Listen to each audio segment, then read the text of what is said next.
Welcome to TG5 news. నేను రాణి. ముందుగా బులెటిన్లో హెడ్లైన్స్. విశిష్ట సేవా మోడల్కు అదనపు డీసీపీ జె నర్సయ్య. సంగారెడ్డిలో హామీలు అమలు చేయాలంటూ యువత నిరసనకు ముందస్తు అరెస్టులు. బాగంబర్పేటలో mega health camp. PLC farm land పై బీఎస్పీ నేత సంచలన ఆరోపణలు. సీఎం రేవంత్ రెడ్డి సంగారెడ్డి పర్యటనపై చింతా ప్రభాకర్ ఫైర్. ఇఫ్లూలో విద్యార్థుల ఘర్షణ కేసులో 7 మందికి రిమాండ్. అదనపు డీసీపీ జె నర్సయ్య తన సుదీర్ఘ సేవా ప్రస్థానంలో అనుభవాలను మీడియాతో పంచుకున్నారు. విధి నిర్వహణలో అధికారులు సహచరులు అందించిన సహకారంతో పాటు కుటుంబ సభ్యుల ప్రోత్సాహం తనకు ఎంతో బలాన్నిచ్చిందని తెలిపారు. ముఖ్యంగా నక్సల్ ప్రభావిత ప్రాంతాల్లో విధులు నిర్వహించిన సమయంలో ఎదురైన సవాళ్లను గుర్తు చేసుకున్నారు. ఆ సమయంలో తనపై జరిగిన దాడిని కూడా ప్రస్తావించిన నర్సయ్య ప్రాణాలను సైతం లెక్క చేయకుండా విధులు నిర్వహించాల్సిన పరిస్థితులు ఎదురయ్యాయని తెలిపారు. కఠిన పరిస్థితుల్లో పోలీసు సిబ్బంది చూపిన ధైర్యం, అంకిత భావం మరువలేనివని అన్నారు. తన సేవలను గుర్తించి జాతీయ స్థాయిలో విశిష్ట సేవా మోడల్కు ఎంపిక చేయడం గౌరవంగా భావిస్తున్నారని తెలిపారు. ఈ పురస్కారం భవిష్యత్తులో మరింత బాధ్యతతో ప్రజలకు సేవ చేయాలనే స్ఫూర్తిని ఇస్తుందని నర్సయ్య పేర్కొన్నారు. 80వ స్వాతంత్ర దినోత్సవ సందర్భంగా భారత ప్రభుత్వము నాకు president police medal for meritorious and distinguished service కింద ప్రదానం చేయడం జరిగింది. సో నా యొక్క గత 35 సంవత్సరాల సర్వీస్ దృష్టిలో పెట్టుకొని నేను చేసిన సేవల గుర్తింపుగా నాకు ఈ అవార్డు దక్కడం జరిగింది. నేను 1991లో ఎస్ఐగా డైరెక్టర్ సబ్ ఇన్స్పెక్టర్ పనిచేశాను. వేరియస్ పోలీస్ స్టేషన్లో హైదరాబాద్ సిటీలో పనిచేయడం జరిగింది. అదే రకంగా నాకు 2005లో ప్రమోషన్ సిఐకి వచ్చిన తర్వాత నేను నక్సల్ ప్రభావిత ప్రాంతాల్లో కూడా పనిచేశాను.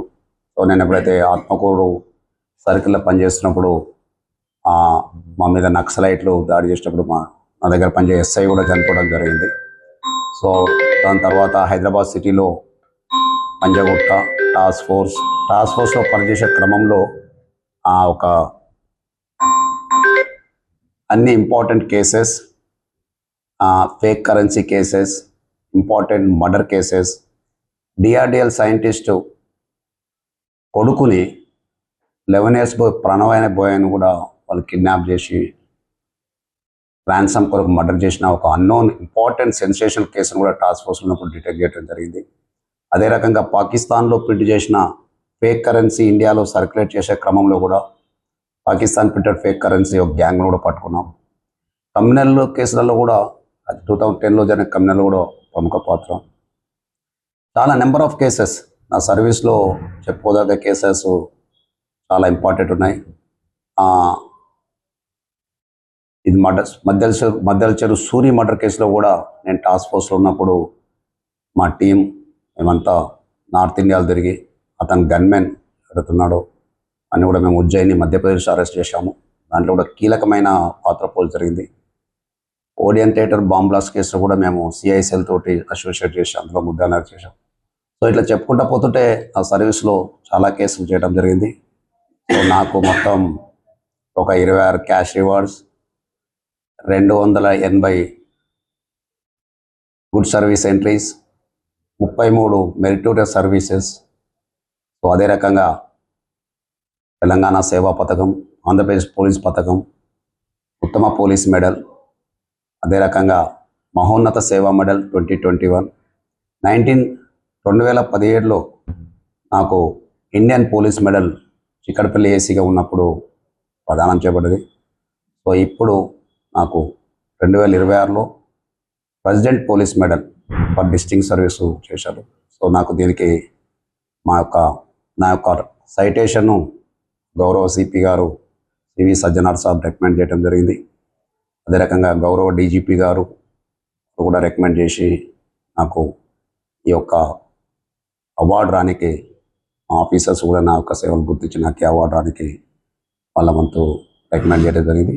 సో సీనియర్ ఆఫీసర్ అందరికీ కూడా నేను హృదయపూర్వక ధన్యవాదాలు తెలియజేస్తున్నాను. అదే రకంగా నా తోటి పనిచేసే ఉద్యోగులందరికీ కూడా నేను హృదయపూర్వక ధన్యవాదాలు చేస్తాను. ఎందుకంటే వాళ్ళ సహకారము పోలీస్ డిపార్ట్మెంట్లో ఎప్పుడైనా వాళ్ళ సహకారం లేని సక్సెస్ అనేది రాదు. సో ఈ సక్సెస్లో వాళ్ళు కూడా భాగస్వామ్యం. సో ఈ యొక్క అవార్డు వచ్చినందుకు నేను చాలా సంతోషపడుతున్నాను. సో ఇది మనం చేసే ఒక సర్వీస్కు గుర్తింపుగా భావిస్తున్నాను. Thank you. చాలా సందర్భాలు ఉన్నాయి క్లిష్ట పరిస్థితుల్లో. చెప్పాను కదా, మహబూబ్నగర్ జిల్లాలో ఆత్మకూరు సిఐగా పనిచేస్తున్నప్పుడు నక్సల్స్ నన్ను టార్గెట్ చేసి వచ్చారు, సిఐని చంపాలని వచ్చారు. కానీ అదృష్టవశాత్తు నేను 2005లో నవంబర్ 11 నాడు వాళ్ళు నన్ను టార్గెట్ చేసి కొట్టడానికి వచ్చారు. సో మిస్కన్సెప్షన్లో మా ఎస్ఐని కొట్టి హత్య చేయడం జరిగింది. సో అది ఒక పెద్ద వాస్తవం కూడా నాకు అది సెకండ్ లైఫ్ లాగా. సో క్లిష్ట పరిస్థితి అయినా కానీ అక్కడే మనం పనిచేసాం. చేసి అక్కడ ఆఫీసర్ల ప్రశంసను, నక్సల్ వారి మీద మనం చేయాల్సినవన్నీ కూడా యాక్షన్ చేయటం. సో ఇవన్నీ చేశాను. అది చాలా క్లిష్ట పరిస్థితులు కూడా ఉన్నాయి. సో పోలీస్ అధికారి అంటే క్లిష్ట పరిస్థితుల్లో పనిచేస్తేనే దానికి గుర్తింపు ఉంటుంది. నార్మల్ కోర్సులో పనిచేస్తే గుర్తింపు ఉండదు. ఎప్పుడైతే మనం క్లిష్ట పరిస్థితుల్లో మన స్కిల్ ప్రొఫెషనల్ చూపించినప్పుడే, మన కమిట్మెంట్, మన రెస్పాన్సిబిలిటీ, అకౌంటబిలిటీ చేసినప్పుడే గుర్తింపు అనేది వస్తుందని నా ఒక భావన. సో చాలా కమ్యూనల్ ఏరియాలో నేను టపాజపత్ర ఇన్స్పెక్టర్ చేశాను. There is a communal problem. Task ఫోర్స్లో 2009లో కమ్యూనల్ జరిగింది. తెలంగాణ ఉద్యమంలో కూడా ప్రముఖమైన పాత్ర పోషించాం మేము. West zone task force inspector ఉన్నప్పుడు. సో ఉద్యమంలో కూడా ఎన్నో ఉద్యమాలు అన్నీ చేసి, సో నేను ఇనిషియల్గా బాంబుల శివారెడ్డి మర్డర్ కేసును మొదటి దర్యాప్తు అధికారిని నేనే. 1993లో బాంబుల శివారెడ్డి మర్డర్ కేసు, అది నాకు ఎక్స్పీరియన్స్. నేను బంజారాయిల్స్ ఎస్ఐ ఉన్నప్పుడు బాంబుల శివారెడ్డిని సత్యసాయి నిగమంలో బాంబులేసి చంపినప్పుడు ఫస్ట్ దాంట్లో ఎస్ఐగా దర్యాప్తు చేసిన అధికారి నేను. ఆ కేసులో కూడా అందరికీ లైఫ్ పడ్డది. మద్దెల చెరుసే కేసులో కూడా మాది ప్రామినెంట్ రోల్ ఉన్నది. అందులో కూడా భానుకిరణ్ అందరికి కూడా లైఫ్ పడ్డది. So these are all my good experiences. So ఇదంతా నా డిపార్ట్మెంట్లో నేను సాధించిన, అందుకే నాకు ఈ గుర్తింపు వచ్చిందని నేను చాలా గాఢంగా పనిచేసిన వాళ్ళకి ఎప్పుడు కూడా గుర్తింపు ఉంటుందని నేను బాగా విశ్వసిస్తున్నాను. ఐ థ్యాంక్ మై ఆఫీసర్స్, అందరు కూడా ఆఫీసర్స్ ఎవరైతే పనిచేసినో నాకు రివార్డ్ రానికి ఏ ఆఫీసర్ అయితే నాకు రికమెండ్ వాళ్ళందరికీ కూడా నేను హృదయపూర్వక ధన్యవాదాలు తెలియజేసుకుంటున్నాను. సమాజంలో ప్రజలు ప్రశాంతంగా జీవనం కొనసాగించే విధంగా పోలీస్ శాఖ చాలా కీలకమైనది. నిత్యం అటు సంఘ విధవ శక్తులు కానివ్వండి, ఏదైనా సమస్యలు కానీ వాళ్ళ ప్రజలని వాటికి దూరం నుంచి ప్రజలని ఎప్పుడు హ్యాపీగా ఉండే విధంగా పోలీస్ శాఖ నిరంతరం వర్క్ చేస్తుంటది. దీని మీద ఇంట్లో కుటుంబ సభ్యులకు టైం కేటాయించలేకపోతారు. దీని మీద ఇంట్లో మీకు ఎప్పుడైనా ఎలాంటి ఉండేది? ఉంటాయి, ఇంట్లో సమస్యలు ఉంటాయి. సో మాది జనరల్లీ నా family police family. My all 4 brothers are in police. అందరం కూడా తెలుసు ఇంటి కుటుంబ సమస్యలు ఉంటాయి. బట్ అయినా కానీ వాళ్ళు మనకు అర్థం చేసుకొని, మా వైఫ్ కానీ పిల్లలు కానీ అర్థం చేసుకొని మనకు అన్ని వేళ సహకరించి, సో మనం ఈ స్థాయికి రానికి వాళ్ళందరూ సహకారం ఉంది డెఫినెట్గా. సో అధికారుల సహకారం ఉంది. సో నిజంగా ఇది ఒక్కటి చెప్పాల్సుకున్నంత, ప్రజలకు మనము సేవ చేసినప్పుడు గుర్తింపు కంపల్సరీ ఉంటుంది. ప్రజలకు ఏవైతే మనకు వస్తారో, మన దగ్గరికి చట్ట ప్రకారంగా హెల్ప్ చేయమని వస్తారో, డెఫినెట్గా మనం వాళ్ళకి చేసినట్టు చేస్తే ఆటోమేటిక్గా మనకు ప్రజలలో గుర్తింపు వస్తుంది, సొసైటీలో గుర్తింపు వస్తుంది. సో నేను ఇప్పుడు వచ్చే యువ అధికారులు అందరికీ, పోలీస్ అధికారులు, మేమైతే ఎట్లా నెక్స్ట్ ఇయర్ రిటైర్మెంట్ అవుతున్నాం, బట్ వచ్చే యువ అధికారులకు so they should be very very this thing. ప్రజలతోటి వాళ్ళకు మంచి సేవాభావం చేయాలి, వాళ్ళకు అనుగుణంగా ఉండాలి, వాళ్ళకు జస్టిఫికేషన్ చేయాలి. యాజ్ పర్ చట్ట పరిధిలో వాళ్ళకు జస్టిఫికేషన్ చేస్తే గుర్తింపు తప్పకుండా ఉంటుందని నేను గట్టిగా నమ్మే పోలీస్ అధికారులు ఒకరిని. రిటైర్మెంట్ తర్వాత మీ కార్యాచరణ ఏ విధంగా? ఏమీ లేదు, రిటైర్మెంట్ చేసిన తర్వాత ఇప్పుడు ఎక్కడ చెప్తా, ఇంకా 13 నెలల రిటైర్మెంట్ ఉన్నది. సో కార్యాచరణ అనేది ఏమీ లేదు. సో చూద్దాం, will see after that. Thank you very much. సంగారెడ్డిలో ముఖ్యమంత్రి రేవంత్ రెడ్డి పర్యటన సందర్భంగా యువత నాయకులు నిరసన చేపట్టారు. ఎన్నికల సమయంలో కాంగ్రెస్ పార్టీ ఇచ్చిన హామీలను వెంటనే అమలు చేయాలని డిమాండ్ చేస్తూ శ్రవణ్ రెడ్డి ఆధ్వర్యంలో ఆందోళన నిర్వహించారు. నిరసన నేపథ్యంలో ఎమ్మెల్యే క్యాంపు కార్యాలయం వద్ద పోలీసులు ముందస్తు అరెస్టులు చేసి యువత నాయకులను ఇంద్రకరణ్ పోలీస్ స్టేషన్కు తరలించారు. నిరుద్యోగ భృతిని వెంటనే అమలు చేసి అర్హులైన నిరుద్యోగ యువతకు నెలకు 4,000 రూపాయలు చెల్లించాలని, విద్యార్థులకు సంబంధించిన సంబంధించిన పెండింగ్ ఫీజు రియంబర్స్మెంట్ స్కాలర్షిప్లను తక్షణమే విడుదల చేయాలని కోరారు. యువతకు ఉపాధి అవకాశాలు కల్పించడంతో పాటు ఎన్నికల సమయంలో ఇచ్చిన హామీలను ప్రభుత్వం వెంటనే నెరవేర్చాలని డిమాండ్ చేశారు. ప్రభుత్వం ఇచ్చిన మాటను నిలబెట్టుకుని విద్యార్థులు, నిరుద్యోగ యువత సమస్యలకు పరిష్కారం చూపాలని వారు కోరారు.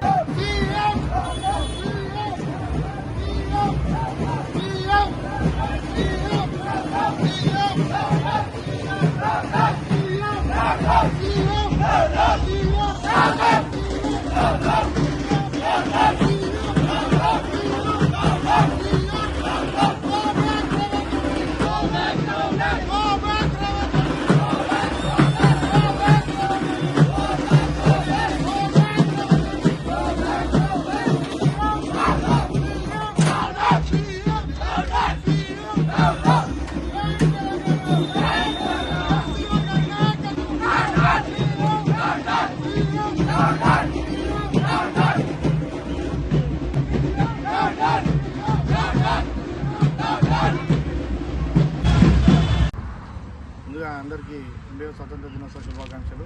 అలాగే ఈరోజు సంగారెడ్డిలో మన ముఖ్యమంత్రి రేవంత్ రెడ్డి గారి పర్యటన సందర్భంగా పార్టీ శ్రేణులను అంటే బీఆర్ఎస్ పార్టీ విద్యార్థి మరియు యువత నాయకులను ముందస్తు అరెస్టులు చేసి ఇంద్రకరణ్ పోలీస్ స్టేషన్కి తీసుకురావడం జరిగింది.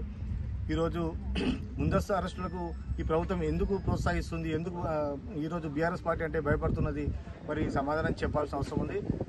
అలాగే ఈ యువతకు మరి గతంలో ఇచ్చిన 4,000 నిరుద్యోగ వృత్తి ఇస్తామని చెప్పి ఇచ్చిన హామీని నిలబెట్టుకున్నందుకు ఈరోజు ప్రశ్నిస్తున్నాం.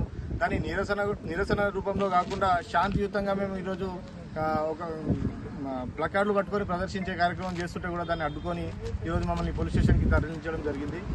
రేవంత్ రెడ్డి గారికి ఒకటే మేము చెప్తా ఉన్నాం, నిరుద్యోగుల తరఫున కూడా యువత తరఫున ఈరోజు ఫీజు రియంబర్స్మెంట్లు, స్కాలర్షిప్లు అన్ని పెండింగ్లోనే ఉన్నాయి. అసలు నువ్వు ఏ దానిపైన దృష్టి పెడుతున్నావు అంటే నీ పాలన పైన నీకు ఎంత అవగాహన ఉంది అనే దానికి చాలా ఉదాహరణలు ఉన్నాయి. మేము అన్నీ చెప్తే నీ చిట్టా అంతా చెప్తే చాలా టైం పడుతుంది. నీ పాలన ఈరోజు చెప్పుకుంటే సిగ్గుచేటుగా ఉంది. ముఖ్యంగా మేము ఈరోజు ఒకటే చెప్తున్నాం, నిరుద్యోగులకు ఇస్తానని నిరుద్యోగ వృత్తి ఏదైతే 4,000 ఇస్తానని నువ్వు గతంలో మాట ఇచ్చినావో నిరుద్యోగ వృత్తి ఇవ్వాల్సిందిగా, ఉద్యోగ నోటిఫికేషన్లు వేసి మరి యువతను ప్రోత్సహించాల్సిందిగా కోరుకుంటూ బీఆర్ఎస్ పార్టీ పక్షాన మేమందరం మిమ్మల్ని నిలదీస్తా ఉన్నాం. ఈరోజు బీఆర్ఎస్ యువత మరియు విద్యార్థి విభాగం నాయకులకు స్వాతంత్ర దినోత్సవ సందర్భంగా ఈరోజు స్వాతంత్రం వచ్చిన దినం ఈరోజు. కానీ విద్యార్థులకు స్వాతంత్రం లేకుండా అయిపోయింది. ఎందుకంటే మా యొక్క డిమాండ్స్, మా యొక్క విద్యార్థుల ఆవేదన కానీ తెలుపుదామని శాంతియుతంగా మేము చేస్తున్న నిరసనని ఇది సీఎం రేవంత్ రెడ్డి గారు, ఇది ప్రజాపాలన కాదు, ఇది అక్రమ పాలన, అరెస్టు పాలన, ఇది పోలీస్ పాలన. విద్యార్థులకు అరెస్టు చేసి పోలీస్ స్టేషన్లో పెడితే ఏమొస్తుంది? వాళ్ళ సమస్యలు తెలుసుకొని మీరు ఏముంది తీర్చాలి. ఫీజు రియంబర్స్మెంట్ కానీ, స్కాలర్షిప్ కానీ ప్రతి ఒక్కటి మీరు తక్షణమే ఇవి ఏది చేయకుండా విద్యార్థులని ఎట్లంటే అట్లా గాలికి వదిలేసి ఏదంటే అది చేసేసి మళ్ళీ మీరు అక్రమంగా బీఆర్ఎస్ నాయకులని కానీ బీఆర్ఎస్ యువతని విద్యార్థులను అరెస్ట్ చేసి లోపల వేయించినా కానీ ఇది కొనసాగుతూనే ఉంటుంది. ముందు రానున్నది బీఆర్ఎస్ ప్రభుత్వమే. బరాబర్ విద్యార్థులము బీఆర్ఎస్వి విద్యార్థి నాయకులు అలాగే బీఆర్ఎస్వై యువత నాయకులు అడ్డుకొని కాంగ్రెస్ నాయకులని రేవంత్ రెడ్డి గారినైనా డిప్యూటీ సీఎం గారినైనా నిలదీస్తామని హెచ్చరిస్తున్నాం. బాగ్ అంబర్పేట్ డివిజన్లో నిర్వహించిన మెగా హెల్త్ క్యాంపుకు ప్రజల నుంచి భారీ స్పందన లభించింది.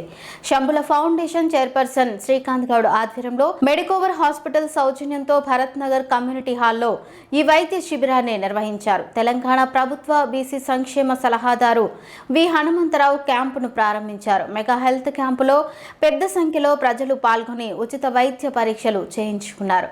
కంటి పరీక్షలు, గుండె పరీక్షలు, BP, blood sugar, digital I తదితర పరీక్షలను వైద్యులు నిర్వహించారు.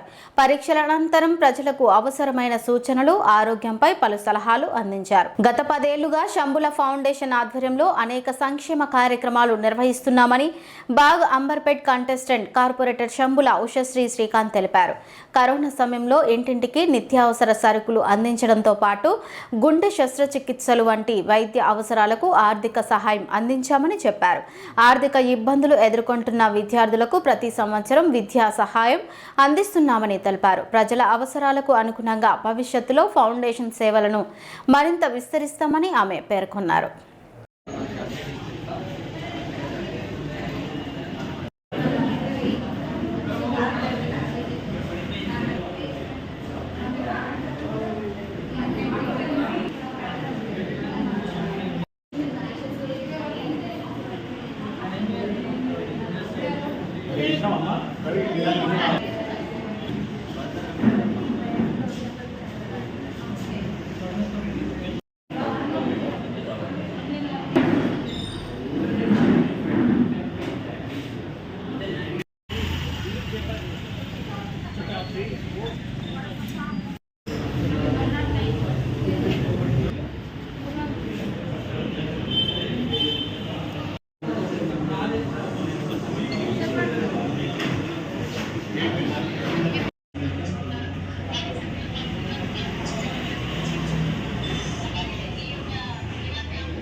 సంఖ్యలో కూడా ఇక్కడి ప్రజలందరూ కూడా దాన్ని సద్వినియోగం చేసుకొని ఐ చెకప్ కానీ, హార్ట్ చెకప్ కానీ, అలాగే బ్లడ్ షుగర్, బీపీ, మళ్ళీ అలాగే డెంటల్, ఐ అన్ని కూడా ఇక్కడ సద్వినియోగం చేసుకుంటున్నారు. వాళ్ళు వచ్చి ఉపయోగించుకుంటున్నారు.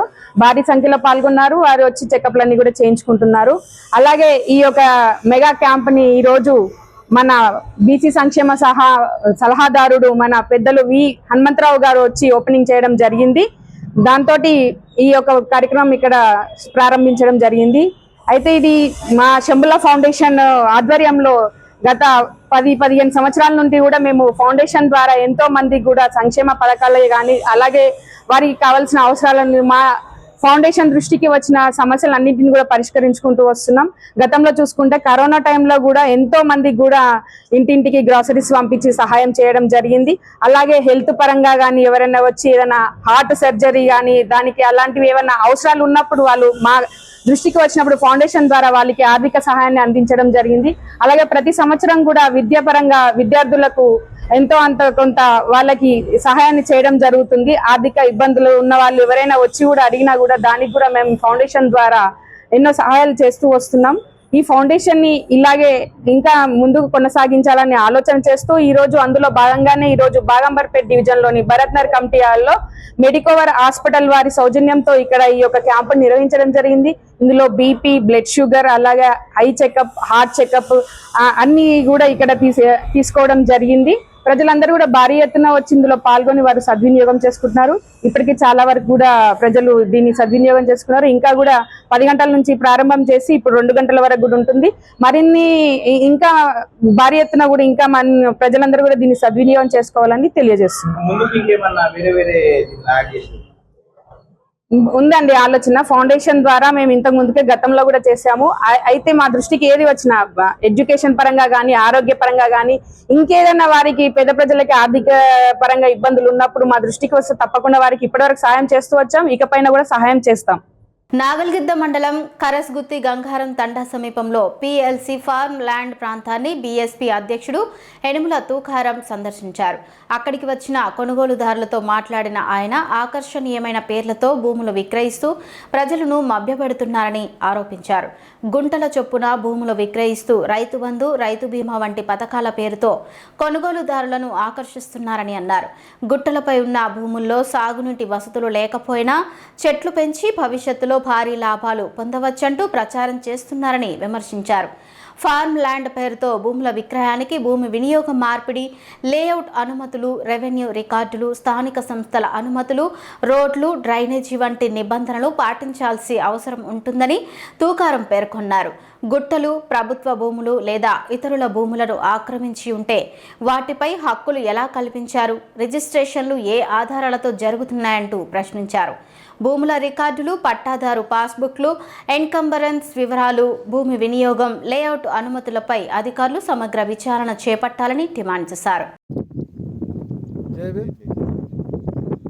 కరస్గుత్తి నాగల్గిద్ద మండలంలో ఇక్కడ PLC వెంచర్ వాటర్ సౌకర్యమే లేదు ఇక్కడ. అలాంటిది చెట్లను పెంచడానికి ఇలాంటి అవకాశమే లేదు. గుంటలుగా ప్రజలకు అమ్ముతా ఉన్నారు. ఇది ముమ్మాటికి అధికారులు ఏం చేస్తున్నారు? వాళ్ళు కూడా కమిషన్లకు ఎగబడి ఇష్టానుసారంగా గట్టుని స్వాధీనం చేసుకుని ఎంత దుర్మార్గంగా ఉన్నదంటే వీరిపైన కఠిన చర్యలు తీసుకోవాలి. ఇక్కడ పూర్తిగా ఇది ముమ్మాటికి మేమంతా పరిష్కరించడం ఏముందంటే ఒక్క వాటర్ సుక్క కూడా ఇక్కడ ఏడ బోర్ వేసినా కానీ పూరా 50 ఎకరాలు గట్టే ఉన్నది. ఈ మొత్తం అధికారులు అందరు కుమ్మకై వారి ఎంచర్లను కమిషన్లకు అమ్ముకుంటున్నారు గుంటలుగా. వీరిపై కఠిన చర్యలు తీసుకోవాలని మేము తెలియజేస్తున్నాం. తెలంగాణ భవన్లో మీడియాతో మాట్లాడిన సంగారెడ్డి ఎమ్మెల్యే చింతా ప్రభాకర్ సీఎం రేవంత్ రెడ్డి సంగారెడ్డి పర్యటనపై తీవ్ర విమర్శలు చేశారు. ముఖ్యమంత్రి హోదాలో అధికారిక కార్యక్రమాన్ని కాంగ్రెస్ పార్టీ సమావేశంలో నిర్వహించారని ఆరోపించారు. సంగారెడ్డి అభివృద్ధికి సంబంధించి సీఎం పర్యటనలో కొత్తగా ఎలాంటి స్పష్టమైన హామీలు, నిధుల కేటాయింపులు లేవని విమర్శించారు. మాజీ సీఎం కేసీఆర్ హయాంలో మంజూరైన ఎస్డీఎఫ్ ఇతర అభివృద్ధి నిధులతో చేపట్టిన పనులను రద్దు చేశారని ఆరోపించారు. సీఎం పర్యటన సందర్భంగా విద్యార్థి, యువజన నాయకులను ముందస్తు అరెస్టుల పేరుతో అదుపులోకి తీసుకోవడాన్ని చింతా ప్రభాకర్ ఖండించారు. ప్రభుత్వ వైఫల్యాలను కప్పిపుచ్చుకునేందుకే ముఖ్యమంత్రి రాజకీయ విమర్శలు చేస్తున్నారని ఆరోపించారు. ఎన్నికల సమయంలో ప్రజలకు ఇచ్చిన హామీలను అమలు చేయడంపై దృష్టి పెట్టాలని సూచించారు. భూసేకరణ వ్యవహారంలో రైతులకు అన్యాయం జరుగుతోందని, రైతుల ప్రయోజనాలను కాపాడాల్సిన బాధ్యత ప్రభుత్వంపై ఉందన్నారు. ప్రభుత్వాలు, పదవులు శాశ్వతం కావని ప్రజలు అన్నిటినీ గమనిస్తున్నారని చింతా ప్రభాకర్ వ్యాఖ్యానించారు. వచ్చే ఎన్నికల్లో ప్రజలు తగిన సమాధానం చెబుతారని హెచ్చరించారు. సీఎం రేవంత్ రెడ్డి రాజకీయ విమర్శలకు స్వస్తి చెప్పి తెలంగాణ అభివృద్ధిపై దృష్టి సారించాలని సూచించారు. రేవంత్ రెడ్డి ఈ రాష్ట్ర ముఖ్యమంత్రిగా ఈ రాష్ట్రానికే పెద్ద పీడ చీడ అని చెప్పక తప్పదు.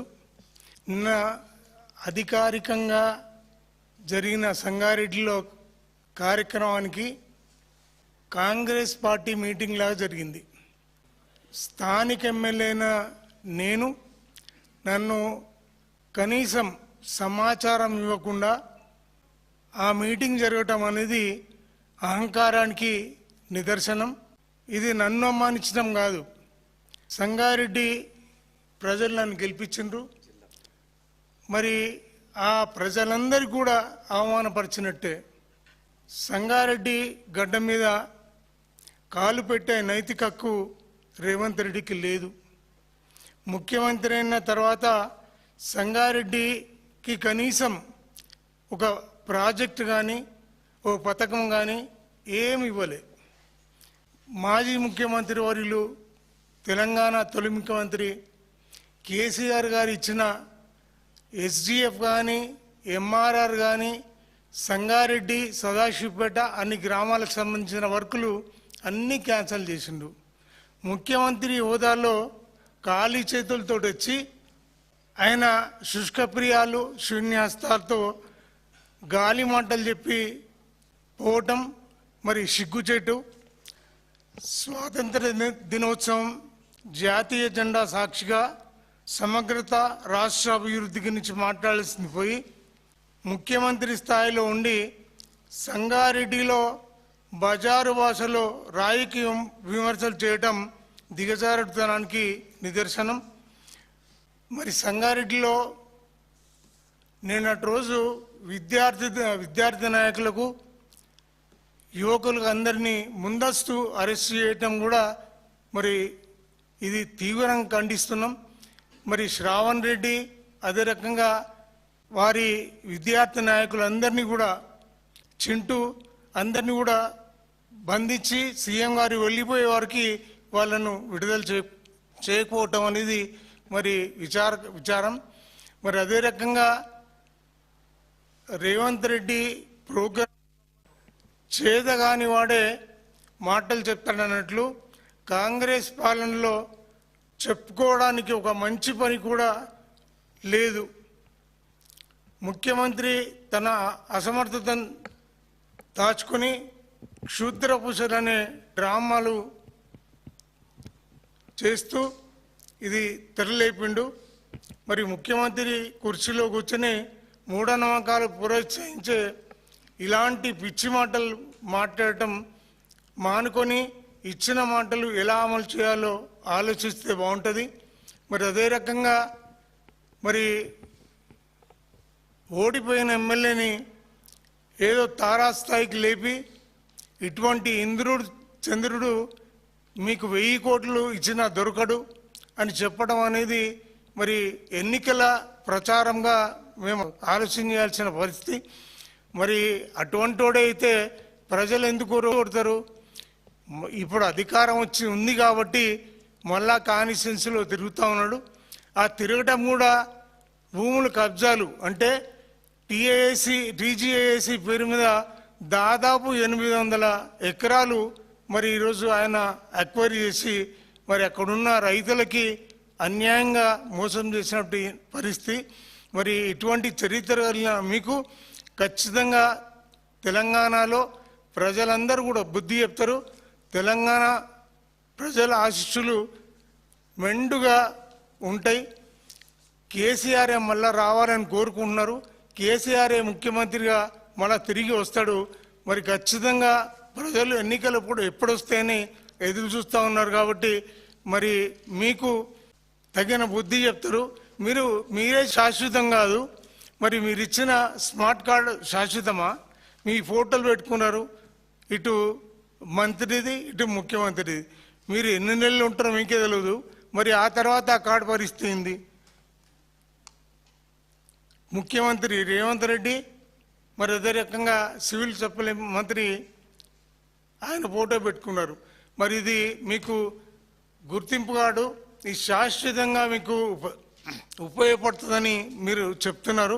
మరి మీరు ఉండేదే శాశ్వతం కాదు కాబట్టి మీరు ఇటువంటి చౌకబారు విమర్శలు చేయటం కానీ చౌకబారు మాట్లాడటం కానీ ప్రజలు గమనిస్తున్నారు.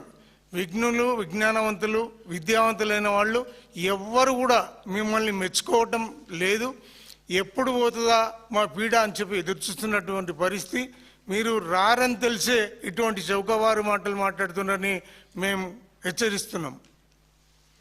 ఇఫ్లూలో విద్యార్థి సంఘాల మధ్య చోటు చేసుకున్న ఘర్షణకు సంబంధించి ఓయూ ఏసీపీ జగన్ వివరాలు వెల్లడించారు. 2 రోజుల క్రితం 2 విద్యార్థినులకు గదుల కేటాయింపు అంశంపై ఇఫ్లూ అధికారులతో విద్యార్థి సంఘాల ప్రతినిధులు చర్చించారని తెలిపారు. అనంతరం కొందరు విద్యార్థులు ధర్నాకు దిగడంతో మరో వర్గం విద్యార్థులతో వాగ్వాదం, తోపులాట జరిగిందన్నారు. ఈ ఘటనపై ఇరు వర్గాల నుంచి ఫిర్యాదులు అందడంతో పోలీసులు విచారణ చేపట్టినట్లు ఏసీపీ తెలిపారు.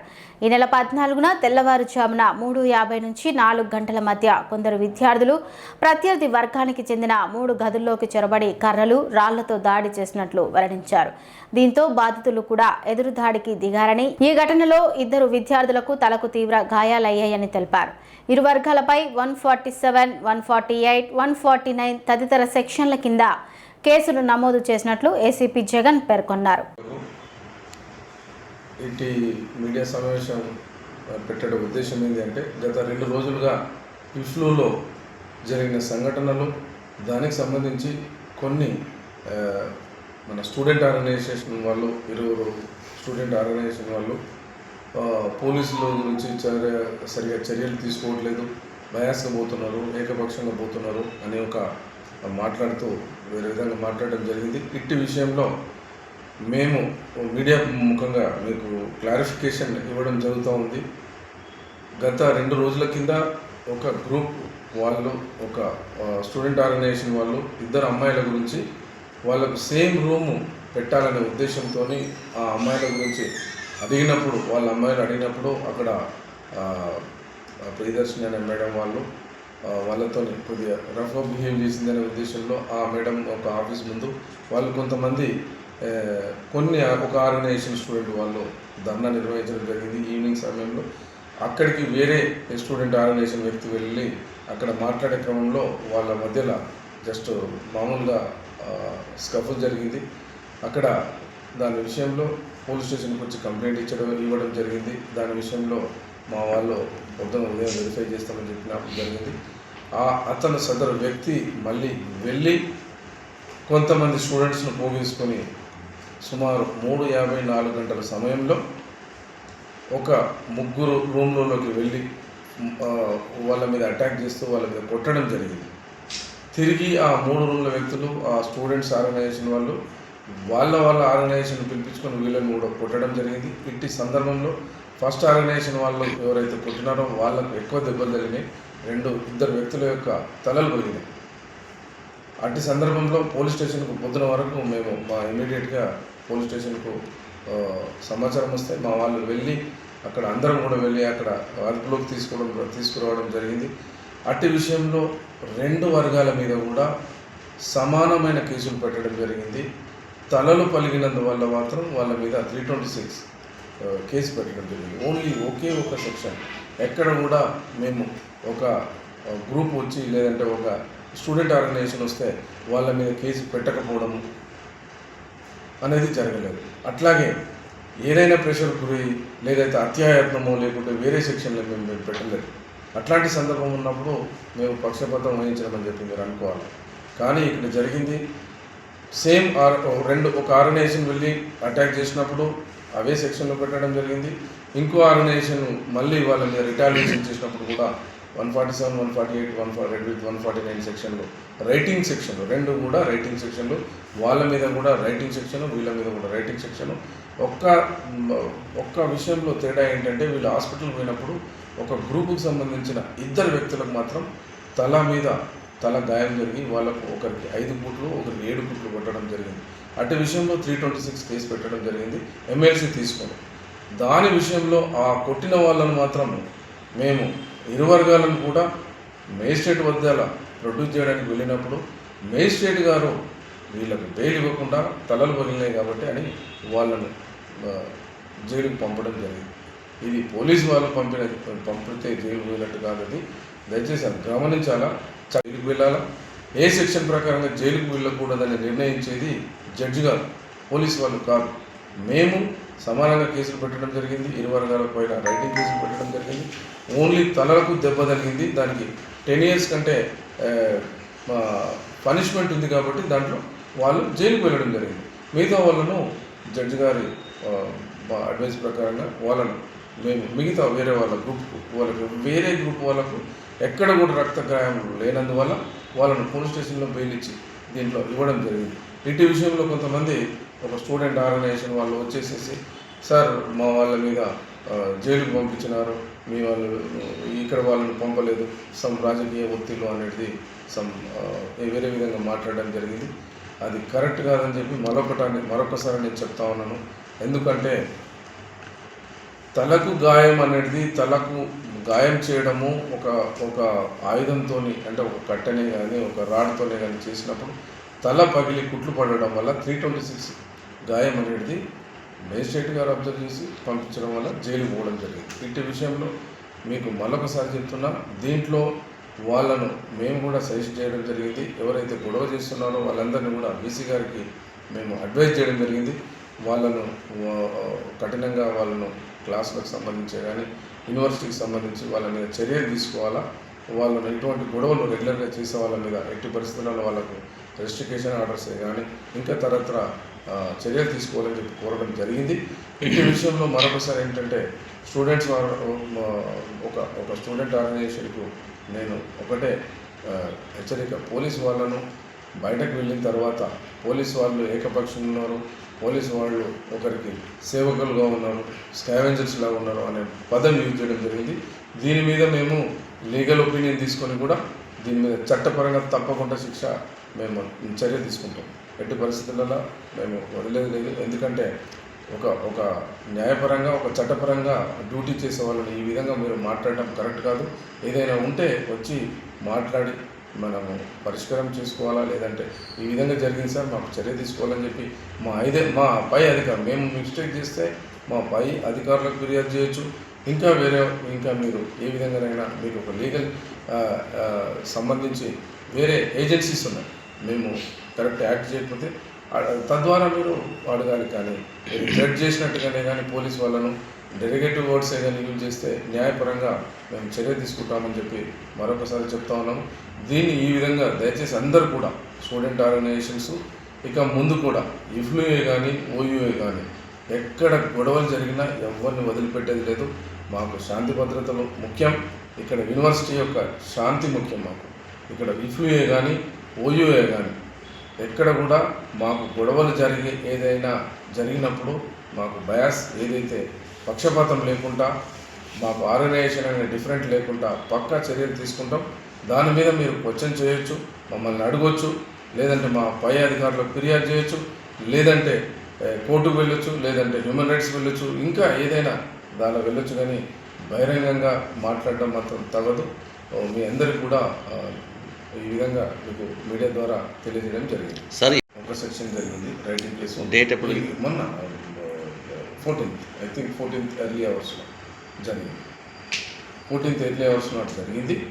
4 గంటల సమయంలో జరిగింది. ఒక గ్రూప్ ఇంకో గ్రూప్ మీద అటాక్ చేసింది. దానివల్ల వాళ్ళ గ్రూప్ అందరినీ గ్యాదర్ చేసుకుని వాళ్ళని కూడా కొట్టడం జరిగింది. అట్టి సందర్భంలో ఒక గ్రూప్కి సంబంధించిన వాళ్ళకు తలకు పెద్ద గాయాలు జరిగినాయి, తల పగిలింది, వాళ్ళకు కుట్లు పడ్డాయి.